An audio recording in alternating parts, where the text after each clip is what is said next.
আনিস খানের ঘটনাকে আবার কিন্তু জাগ্রত করিয়ে দিল, মনে করিয়ে দিল রাজ্য প্রশাসন। গত দুদিন আগে ঢোলার ছেলে আবু সিদ্দিক হালদারকে পুলিশ তাকে তুলে এনে রীতিমতো অন্যায়ভাবে পিটিয়ে খুন করে, হত্যা করে। ওই এলাকার মানুষেরা বলছে আনিস খানের ক্ষেত্রে আমরা যা দেখেছি আবু সিদ্দিক হালদারের ক্ষেত্রে ঠিক একই, এবং বারাইপুরের 4 জন যুবককে এইভাবে তুলে এনে তাদেরকে পিটিয়ে হত্যা করা হয়েছিল। এরকম বহু সংবাদ, বহু খবর আমাদের কাছে আসছে। কিন্তু একটা বিষয় আমরা দেখতে পাচ্ছি, আঁচ করতে পাচ্ছি, বেশিরভাগ ক্ষেত্রে মাইনরিটিদের বেছে বেছে প্রশাসন তাদের উপরে এই নিষ্ঠুরতা চালাচ্ছে। জনগণ বলছে এরা কি আরএসএসের উদ্দেশ্যকে প্রণোদিত করছে গোপনভাবে?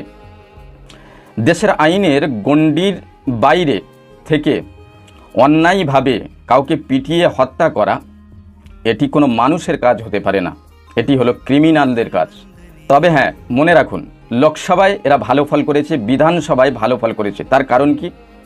তার কারণ হতে পারে জনগণ ভয়ে এদেরকে ভোট দিয়েছে, নয়তো অন্য রাজনৈতিক দলকে আটকানোর জন্য, রোকার জন্য ভোট দিয়েছে।